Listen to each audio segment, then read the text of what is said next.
자원순환에 관련한 연구를 하고 계십니다. 그래서 폐플라스틱의 효율적 관리 방안 마련을 위한 물질 흐름 분석을 말씀드리겠습니다. 제가 시간 관계상 빨리 하려고 하다 보니 말이 계속 꼬입니다. 감사합니다. 예, 고맙습니다. 예, 안녕하십니까. 국립환경과학원에서 근무하고 있는 강영렬입니다. 뒤에 젊으신 분들은 국립환경과학원이 과연 뭐 하는 곳인가 잘 모르시는 분들도 많이 계실 텐데요. 환경부 소속 1급 기관장님이 계시는 유일한 연구기관으로서 공무원 기관입니다. 그래서 젊은 분들의 많은 지원 부탁드리겠습니다. 제목을 폐플라스틱의 효율적인 관리를 위한 물질 흐름 분석으로 좀 잡아왔습니다. 그래서 전 타입에도 그렇고 많은 발표를 해주신 분들이 환경부에서 좀 너무 규제를 강화하지 않느냐라고 말씀을 해주셔서 물질 흐름 분석 결과도 좀 보여드리겠지만 환경부에서 그동안 어떻게 폐플라스틱에 대해서 관리를 했는지 최근의 사례로 해서 말씀을 드리도록 하겠습니다. 일단은 가장 이슈가 되는 게 작년 12월이었죠.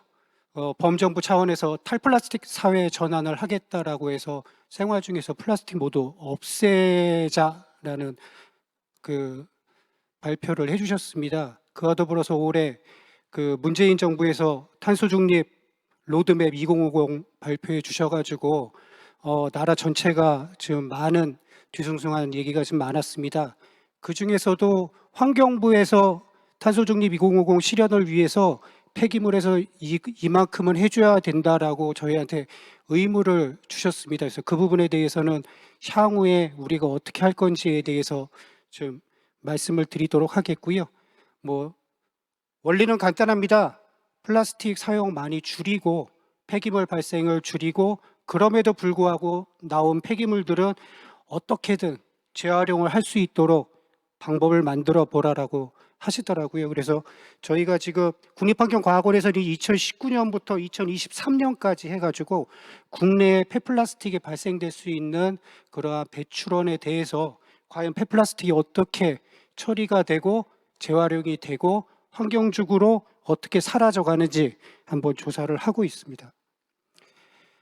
이렇게 조사를 하려면 저희가 예산을 좀 받아야 됩니다. 그러면은 저희한테 예산을 주시는 분들이 외국 사례는 어떤데? 라고 물어보시더라고요. 유럽연합 같은 경우에는 2015년에 순환경제 이렇게 해서 이제 순환경제라는 단어가 나오기 시작하고 있습니다. 그래서 순환경제에서 주로 들어가는 것들이 마이크로 플라스틱이니 아니면 탄소 중립이니 폐기물, 폐플라스틱 감축 저감이니 이런 것들이 나오고 있습니다. 그러다가 일회용 플라스틱 지침이 나오면서 여기에서 드디어 일회용 플라스틱 원료를 대체할 수 있는 바이오 플라스틱이라는 용어가 조금씩 나오고 있습니다. 순환경제 패키지에서는 자세히 말씀드리면 저희 요즘에 환경부에서 하고 있는 단계랑 비슷하고 전 세계적으로도 그 생산부터 그 재활용까지 어떻게 흘러가는지를 하나의 일련의 그 과정으로 해서 관리를 하자라고 해서 하고 계시고요. 신순환 경제 패키지는 앞서 말씀드렸던 순환 경제 패키지에서 조금 더 지속 가능 제품으로 전환 유도라고 해서 디자인부터 확실하게 그 순환을 위해서 그 제품 디자인부터 좀 전환을 하자라고 되어 있습니다. 미국 같은 경우에는 그 폐플라스틱 저감을 위한 기본 전략이라고 2016년에 잠백 교수님이라고 좀 유명하신 분이더라고요. 그래서 결국에는 환경에 폐플라스틱이 제로로 되도록 하자라고 해주셨고, 각 주별로도 비닐봉투라든지 스티로폼 등에 대해서 사용을 금지하는 그런 법안을 지금 관리를 하고 계십니다. 바젤 협약 같은 경우에 폐플라스틱에 대해서 유해 폐기물이냐 비유해 폐기물이냐에 대한 목록이 올해부터 개정 시행이 되었습니다. 그래서 2021년 1월부터 시행이 되었고 주요 골자는 비유해 폐기물 목록에 PVC 항목이 빠졌습니다. 그 말인즉슨 PVC 재질의 폐플라스틱은 유해 폐기물로 관리를 하겠다라는 말입니다. 그래서 그 부분에 대해서 큰 변화가 있었고요. OECD 같은 경우에는 바젤 협약이랑 틀리게 회원국에서 유일하게 바젤 협약은 그 이제 개발도상국 위주로 해서 많이 운영이 되고 있고, OECD는 지금 미국이 힘을 많이 쓰고 있습니다. 물론 미국은 바젤 협약에 가입을 안 하고 있고요. 미국에서 강력히 주장을 해서 유해 폐기물 목록에 PVC 제거하자라고 해서 일단은 협의 안으로는 PVC는 제거가 되어 있는 상황입니다. 그게 지금 OECD랑 바젤 협약의 폐기물 목록에 대한 차이점이고요. 뭐 참고로 이제 각국에서는 뭐 이런 식으로 해서 폐플라스틱을 환경 배출하는 양을 줄이고 어떻게 재활용을 많이 하는지에 대해서 그 이제 각각의 뭐 이제 정책을 만들어서 추진을 하고 계십니다. 국내 폐플라스틱 관리 동향입니다. 그래서 코로나19 이전이랑 이후로 해서 좀 나눠봤습니다. 그래서 2018년 1월에 자원순환 기본법이 시행이 되면서 이제 순환경제, 뭐 순환자원 그 법안에 이제 법률 안에 이제 담기게 되었습니다. 그렇게 되다가 2018년 5월입니다. 폐기물 수거 거부 사태 일어나고요. 의성군의 그 방치 폐기물 처리 문제가 발생이 되고 나서 환경부에서 부랴부랴 재활용 폐기물 관리 종합 대책을 내주셨습니다. 그래서 폐플라스틱 발생량 줄이고 재활용률 올리고 페트병 무색화하고 이와 더불어서 이제 PVC 포장 재질 사용 금지 조치라든지 뭐 이런 많은 조치들이 만들어지게 되었습니다. 그러다가 이제 갑자기 중국에서 폐플라스틱 수입 금지 조치가 내려져서 그에 대해서 이제 범부처적으로 그러면 지금 발생된 플라스틱들은 다 어떻게 할 거냐라고 해서 제1차 자원순환 기본계획이 만들어지고 여기에서도 뭐 위에랑 거의 비슷합니다. 근데 폐기물 원단위 발생량 20%로 줄이고 순환 이용률 상승하고 최종 처분율을 아주 줄여버리겠다. 이렇게 해서 이렇게 해서 정책을 추진하게 됐습니다. 그러다가 이제 코로나19가 대유행이 되면서 이러한 일부 정책들이 이제 중단이 됐고요. 그리고 나서 이제 2000년 9월부터 코로나로 인해서 너무나 많은 폐기물들이 발생이 되고 하니까 그에 대해서 조금씩 이제 정책을 만들어내다가 탄소중립 2050 시나리오 안이 나오고 나서 생활 폐기물 중에 탈플라스틱 계획이라고 2020년 12월에 발표가 됩니다. 그래서 뭐 이런 부분은 뒤에서 좀 자세히 말씀을 드리도록 하겠습니다. 그리고 탄소중립 2050 로드맵은 뒤쪽에 폐기물 분야에 대해서만 간단하게 말씀을 좀 드리겠습니다. 재활용 폐기물 종합관리 대책은 제조부터 재활용 단계까지 뭐 주요 목적을 둬서 어떻게 하자라고 해서 폐플라스틱 발생량 50% 감축, 기본 재활용률 34%에서 70%로 상향 조정을 하자라고 해서 지금 시행이 되고 있고, 이 부분에 대해서는 아까 말씀드렸듯이 다시 이렇게 2020년에 다시 이렇게 다른 업그레이드된 그 정책들이랑 같이 이제 지금 시행이 되고 있습니다. 자원순환 대전환 추진 계획입니다. 그래서 앞에 자원순환 정책에 대해서 기존에 이제 검은색으로 됐던 게 2000년 9월에 업그레이드가 되면서 조금 더 수정 보완이 많이 되었습니다. 그래서 폐기물 발생이 계속 증가되고 경기 침체, 유가 하락 등으로 재활용 시장 침체되고 폐기물 처리 시설 시민들이 반대를 해서 더 이상 지치를 못해가지고 이런 문제에 대해서도 지금 처리 한계가 오고 하기 때문에 이런 문제들을 어떻게 처리를 할까라고 해서 지금 뭐 가장 크게 바뀐 거는 공공책임 순환으로 이렇게 전환된 거, 일회용품 로드맵에서 지금 일회용 컵 보증금 제도가 내년 6월부터 아마 다시 시행이 되는 걸로 알고 있습니다. 그래서 그런 부분들이 많이 진행이 되고 있는 걸로 파악하고 있습니다. 생활 폐기물 탈플라스틱 주요 대책입니다. 그래서 코로나 이후 플라스틱 폐기물 증가하고 재활용 시장 불안이 심화돼서, 그리고 그와 더불어서 이제 탄소 중립 2050 이렇게 2050 시나리오가 나오기 시작하면서 생산 소비 원천 감축하고 재활용 확대하고 탈플라스틱 사회로 전환하자라고 해서 지금 뭐 앞서도 많이 말씀해 주셨지만 뭐 바이오 플라스틱이니 생분해 플라스틱이니 이런 뭐 그런 것들도 어떻게 보면 탈플라스틱 사회 전환의 그 한 가지 그 방법이 아닌가 이렇게 판단이 되고 있습니다. 그래서 뭐 그 이행 실적입니다. 그래서 저희는 이행 실적이라고 생각을 하고 있지만 제 앞에 계신 분들은 이행 실적이 아니라 전부 다 이게 저희가 구속을 하는 구속 수단이라고 보고 계시기 때문에 그냥 이렇게만 보여만 드리고 넘어가도록 하겠습니다.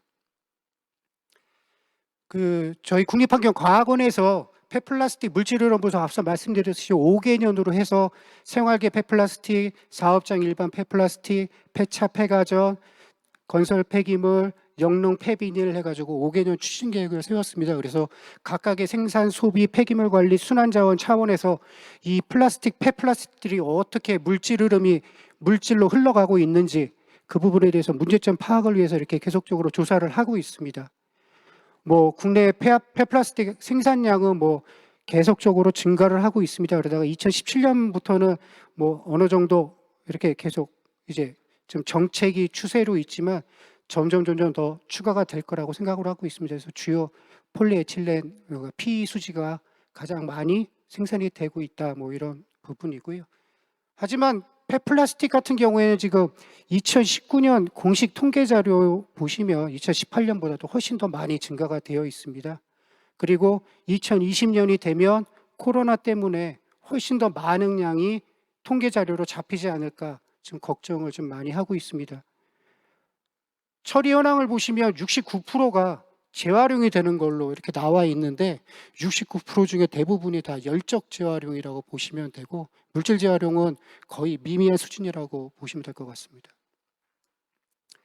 2018년 폐기물 통계 배출량 통계 자료를 토대로 해서 과연 그런 폐플라스틱이 얼마만큼 발생이 됐는데 어느 쪽으로 처분이 되는지 한번 저희가 흐름도를 그려봤습니다. 뭐 앞서 말씀드린 바와 같이 68% 재활용, 소각 28%, 매립 4% 되는데 문제는 EPR 제도 생활 폐기물 쪽에 대해서 뭐 재생원료, 성형제품, 재생유료, 고용연료 어느 쪽으로 가는지 공식적으로 찾아볼 수 있는 통계 자료가 없습니다. 그래서 이 부분에 대해서는 저희가 정책적으로 통계 자료를 좀 만들 수 있도록 통계 데이터베이스를 구축할 수 있도록 좀 건의를 할 예정입니다. 2019년에는 재활용이 조금 더 늘은 것처럼 이렇게 보이고 있습니다.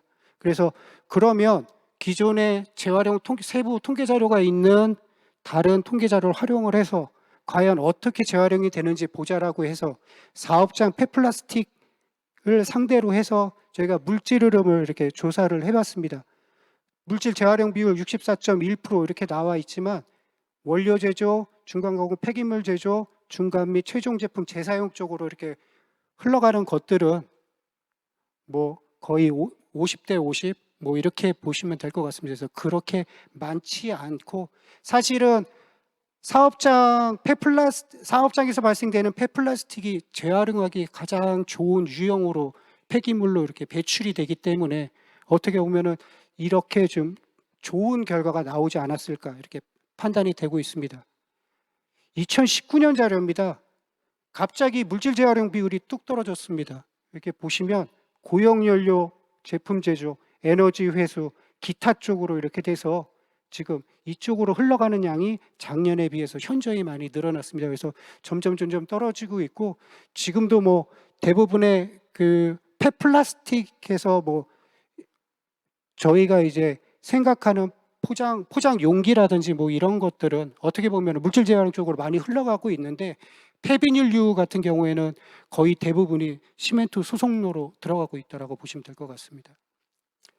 향후 계획입니다. 탄소 중립 2050 대응 관련해서 폐기물 분야 탄소 중립 시나리오 870만 톤을 2050년 BAU 대비 870만 톤을 감축해야 된다라고 이제 목표가 설정이 되었습니다. 거기에 대해서 기술 작업반에서 고민을 많이 했습니다. 그래서 그 부분에 대해서 세부적인 거는 뭐 아직까지 공개가 되지 않은 부분이기 때문에 말씀을 못 드리지만 주요 감축 부문입니다. 그래서 폐기물 감량, 바이오 플라스틱 대체, 매립지의 준호기성 운영 강화, 바이오 가스의 에너지 생산 사용입니다. 근데 지금 매립지 같은 경우에는 수도권 매립지도 그렇고 전국에 있는 매립지들이 거의 운영이 종료되고 있는 상황이고 해서 이 부분과 바이오가스의 에너지 생산 사용 부분은 그 저감 효과가 거의 많지 않을 걸로 지금 판단이 되고 있고, 감량 부분의 거의 한 8, 90%는 폐기물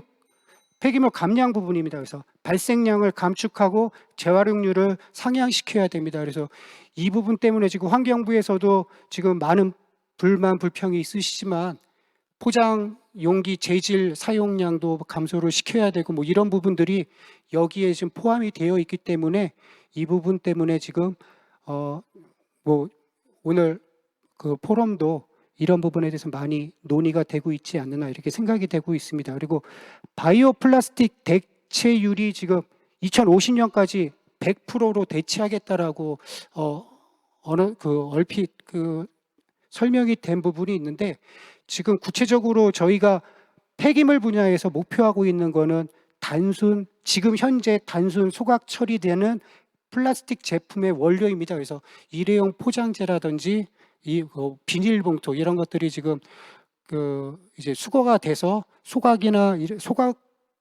됨으로 인해서 이제 온실가스가 배출되기 때문에 이 부분에 대해서만이라도 바이오 플라스틱으로 대체를 해서 바이오 플라스틱을 소각을 했을 때 어느 정도 온실가스 배출 저감 효과가 있지 않겠느냐라고 지금 목표를 세우고, 이 부분에 대해서는 저희도 중장기적으로 향후 조사연구 사업이라든지 사업 계획을 좀 수립을 해서 추진을 해야 될 것 같습니다. 그래서 마지막으로 말씀드릴 거는 폐기물 분야 온실가스 저감 관련 중장기 연구 과제 도출 이제 저희의 숙제고요.